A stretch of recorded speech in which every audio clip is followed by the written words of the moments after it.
Database accessed. Establishing uplink. So I want to take a few moments and continue basically where I left off, looking back at our past missions.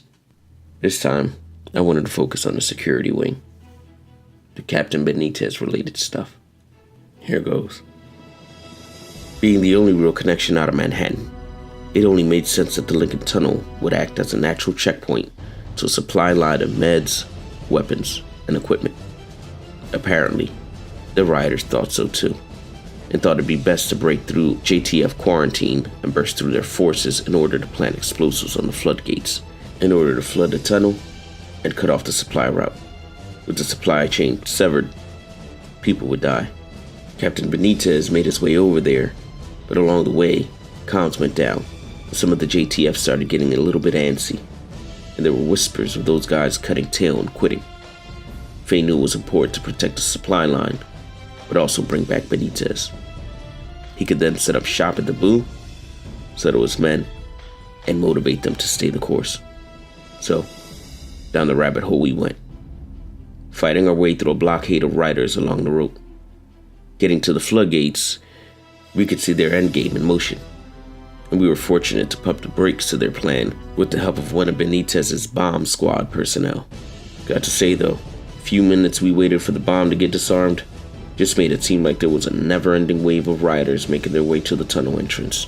Once the area was secured, we went up to the control center to meet up with Benitez for a quick rundown. Just as he was giving us a tour, the bad guys breached, and we had to mow down a few more rioters. The leader behind the assault, a sniper, codenamed Finch.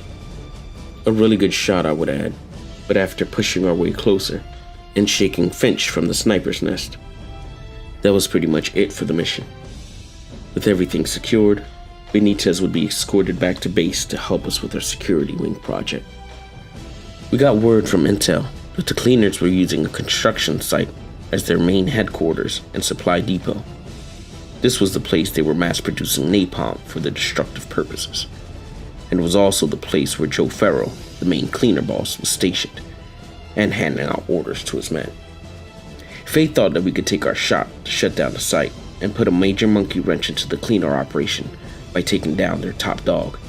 It'd be tough with half the cleaners in the vicinity, but we were able to go in there, blow some of their storage tanks up, and disorient the cleaners enough to make our way to Farrell.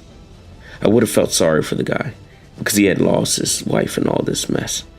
But having to hear that psychopath over the speaker system while we blazed a trail through his underlings made us anxious to put him down and shut him up. Just listening to him made us think how so far gone he was, thinking he was doing the world a favor and being heroic by burning alive any potentially infected civilians. That's why taking care of his lieutenants, and then him, gave us a sigh of relief.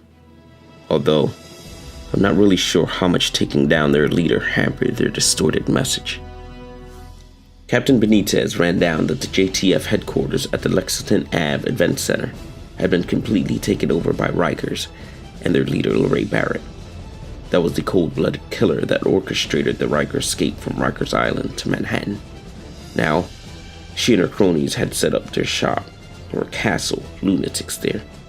We prayed God would have mercy on the people there. Speaking of which, Benitez had mentioned he had 3 of his key members there, caught up in the hijack. Fortunately, we were able to find them all fairly unscathed. One, Sergeant Ramos, had to be even talked down from re-entering the fray. Anyhow, as we fought through these psychos and their mental props, we were able to get maintenance access to allow a reinforcement strike squad to help us deal with Barrett in the main hall. We hoped cutting the head of the snake would mess up the Rikers a little bit. It did to some degree. Captain Benitez wanted to target the Queen's Tunnel camp, which the LMB were using as a communications hub. The bullet points for this mission: basically shut down the comms relay, overtake the control center, and then control the on-site armory. First, we had to get past several sentry turrets. Tricky, but we did it. Then, we had to make our way to combat engineers on the roof, where the comms relay was. We continued pushing through, getting to the server farm, which we immediately destroyed. Short time after that, we just had to hold off the last man battalion counterattack until the JTF support arrived. So the LMB had dug down at Grand Central Station and set it up as a highly fortified checkpoint. With turrets as part of their defensive weaponry, the only real way in would be to go to the subway tunnels, which they used to supply this base. By disabling the turrets, the JTF would be able to help on hand on another front. But the LMB countered that assault and held their ground. While the LMB and the JTF were at an impasse, and we were making our way through the underbelly of the forward base, a gas line blows up, making spots around us unstable as we ran through the enemy on the lower levels. Once we made our way through to the control room, we got a little closer to securing the perimeter turrets to allow the JTF assault team and Avenue to join the fight at the terminal. After making a great push, the LMB tried countering our efforts via hailing reinforcements under the command of Captain Foley. Once we cut down those efforts, we forced their retreat and deservingly celebrated. Well, the JTF guys seemingly did. Well, just got word that the tech guys are doing a little bit of server maintenance.